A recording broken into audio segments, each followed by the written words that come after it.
Under the physical nature of matter.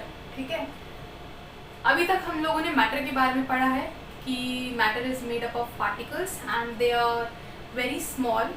Now we are gonna study about the particles की क्या properties है, particles के क्या characteristics हैं या नेचर क्या है। First point is particle of matter have space between them. अभी हम लोगों ने 1.1 एक्टिविटी जो किया था उसमें भी यही प्रूव हो गया था that between particles there the space exist. ठीक है, in activity 1.1 and 1.2 we saw that particles of sugar, salt, Dettol or potassium permanganate got evenly distributed in water. It got dissolved and evenly distributed in the water. Similarly, when we make tea, coffee or lemonade, that is nimbu pani, particles of one type of matter get into the space between particles of other. ये example दे रहा है T, coffee and नींबू पानी। जब हम लोग को बनाते हैं तो क्या होता है नींबू पानी में, the water and the sugar what it dissolves into it. ठीक है, अभी जो हमने करा सॉल्ट के साथ वही करते हैं हम लोग। इसको फिगर से थोड़ा समझने की कोशिश करते हैं।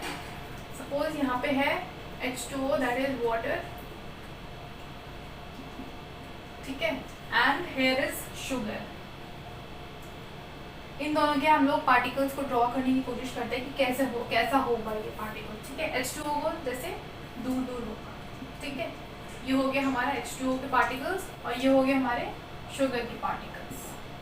अब क्या करेगा, ये जो शुगर है जब हम पानी में डिजोल्व करेंगे तो ये जो इनके बीच में जो ये स्पेस है, ये जो स्पेस है वो कौन ऑक्यूपाई करेगा, यहाँ से शुगर आएगा और इन दोनों के बीच में, इनके पार्टिकल्स के बीच में जो स्पेस है वो ऑक्यूपाई करके उसमें तभी वो डिजोल्व हो जाता है, बिकॉज वो दिखता नहीं है क्योंकि ये जो स्पेस है उसको वो ये शुगर आके कवर कर लेता है और इसके अंदर घुल जाता है।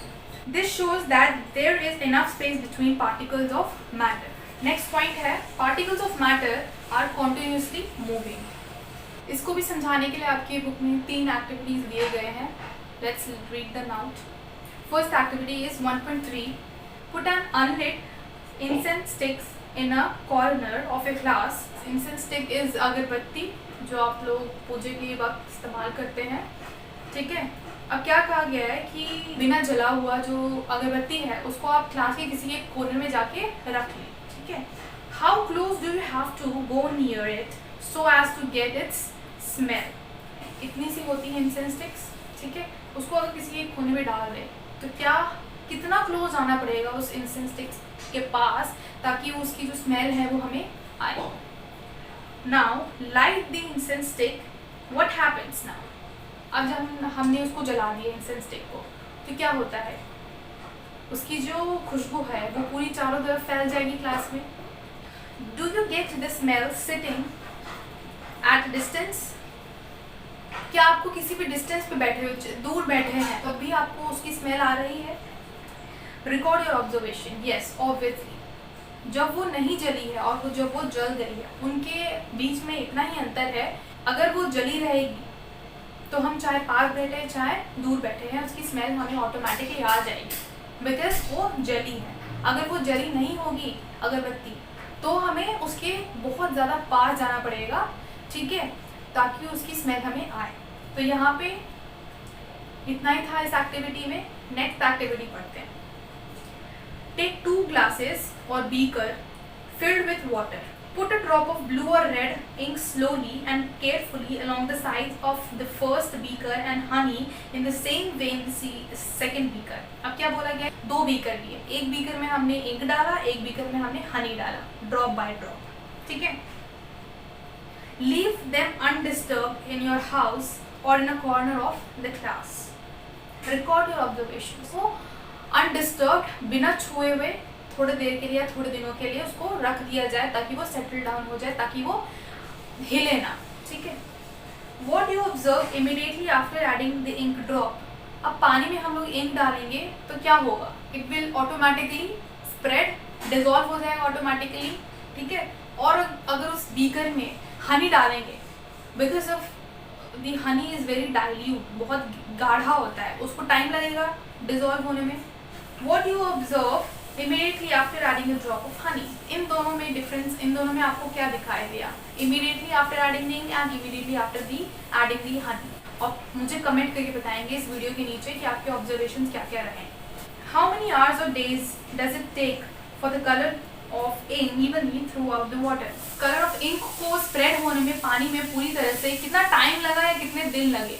ये भी एक्टिविटी हमारे कंप्लीट हो गया 1.4। Next activity and the last activity is 1.5 related to this topic. Drop a crystal of copper sulphate और potassium permanganate into a glass of hot water and another containing cold water. एक में हमने गर्म पानी लिया, एक में हमने ठंडा पानी लिया, ठीक है। दोनों में हम लोगों को क्या करना है?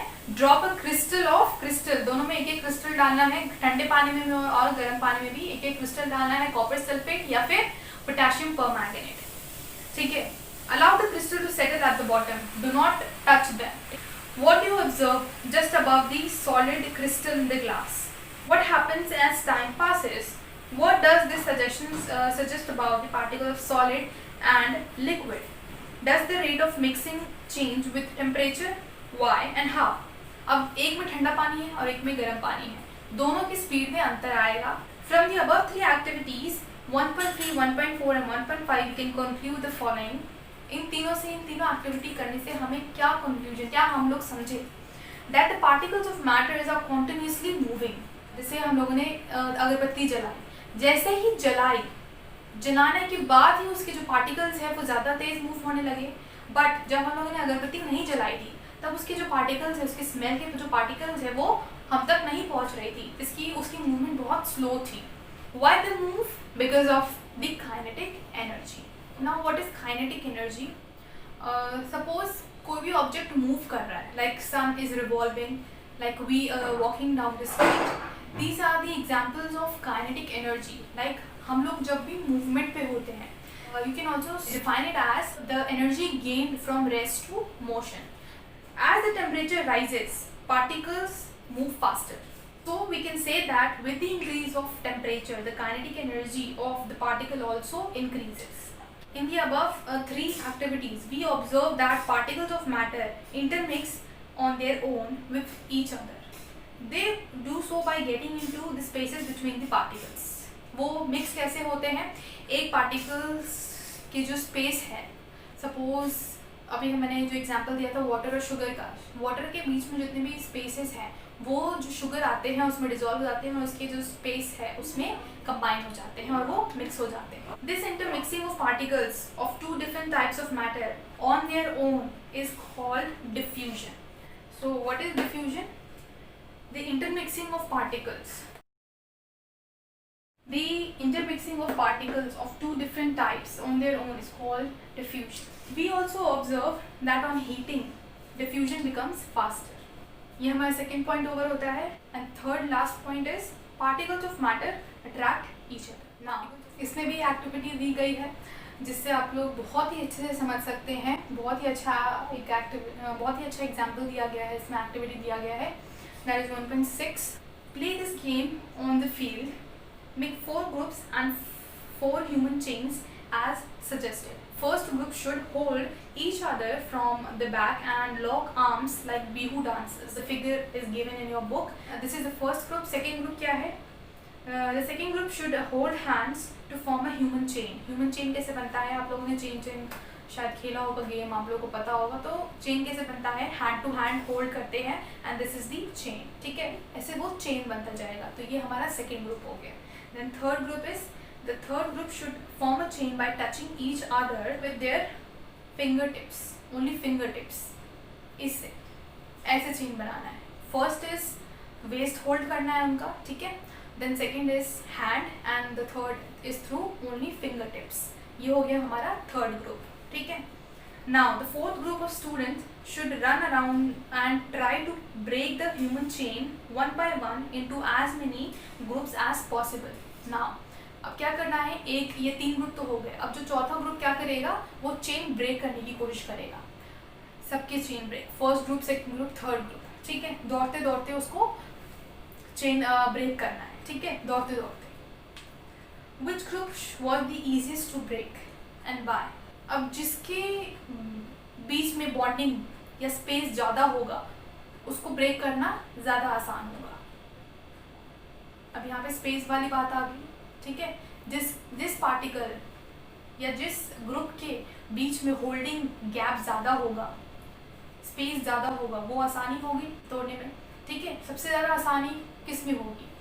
The third group, which is only attached through a finger tip, सिर्फ फिंगर टिप, और उनकी बॉन्डिंग भी बहुत ही लाइट है, बहुत ही सिंपल है, ज़्यादा स्ट्रॉन्ग नहीं है, ठीक है ना। उसके बाद कौन ज़्यादा आसान होगी? The bonding of the second group only through hand, and the strongest bonding is of the first group, जो अच्छे से उन्होंने पकड़ा है और इनके बीच में स्पेस बहुत कम होगा, ठीक है, ना के बराबर है।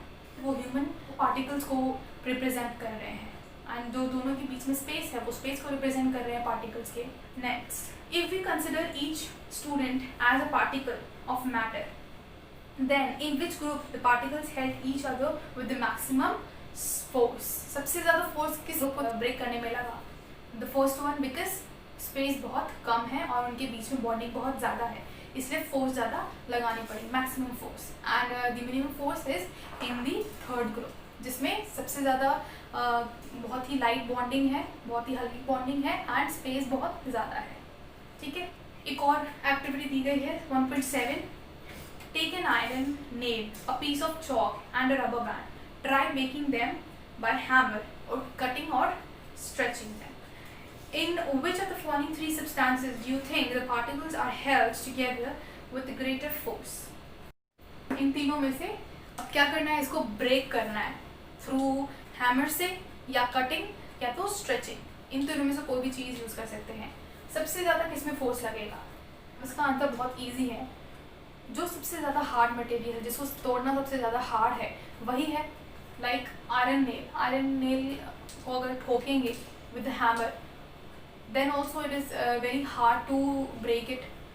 अब हैमर को ही लेते हैं। हैमर को अगर चॉक से तोड़ना चाहे तो बहुत ईजिली टूट जाएगा, बट हैमर से अगर रबर बैंड तोड़ना चाहे तो इट्स नॉट पॉसिबल ना।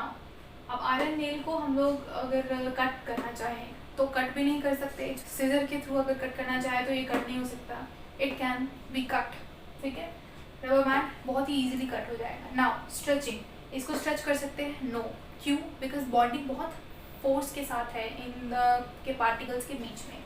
चॉक को अगर हम लोग स्ट्रेच करना चाहे, स्ट्रेच तो नहीं बट इसको ब्रेक कर सकते हैं हम लोग, ठीक है। रबर बैंड को हम लोग अगर स्ट्रेच करके तोड़ना चाहें तो एट अ सर्टेन स्टेज उसको हम लोग खींचते जाएंगे, उसके पार्टिकल्स और दूर होते जाएंगे और एक ऐसा स्टेज आएगा जब वो ब्रेक हो जाएगा, तो इसमें मैक्सिमम फोर्स पार्टिकल्स के बीच में। देन उसके बाद रबर बैंड आता है, and then chalk. Alright, the above three activities suggest that particles of matter have force acting between them. तभी वो एक दूसरे को बांधे हुए हैं, एक फोर्स है जिन्होंने पार्टिकल्स, जो भी मैटर का पार्टिकल्स है वो बाइंड है, ठीक है। The force keeps the particles together. The strength of this force of attraction varies from one kind of matter to another. अब ज़रूरी नहीं है हर काइंड पे, हर मैटर में एक ही तरह का फोर्स हो। जैसे आयरन नेल है, चॉक है, रबर बैंड है, और भी आप लोग देख सकते हैं, पेन है, वुड है, पेपर है, इनमें अलग अलग पार्टिकल्स के बीच में बॉन्डिंग है एंड फोर्स है। Now this topic is also completed, characteristics of particles of matter. Now I'll end up this session here, today's video is here. आज की वीडियो यहीं पे मैं एंड कर रही हूँ, लेकिन बाकी का चैप्टर हम लोग नेक्स्ट क्लास में करेंगे। तब तक अगर इनमें कोई भी दिक्कत है, कोई भी इस अभी तक हमने जितना भी पढ़ा है, अगर आप लोग को इसमें कोई भी दिक्कत है तो please comment me below in the comment box. तब तक stay home, stay safe and study hard. Good bye.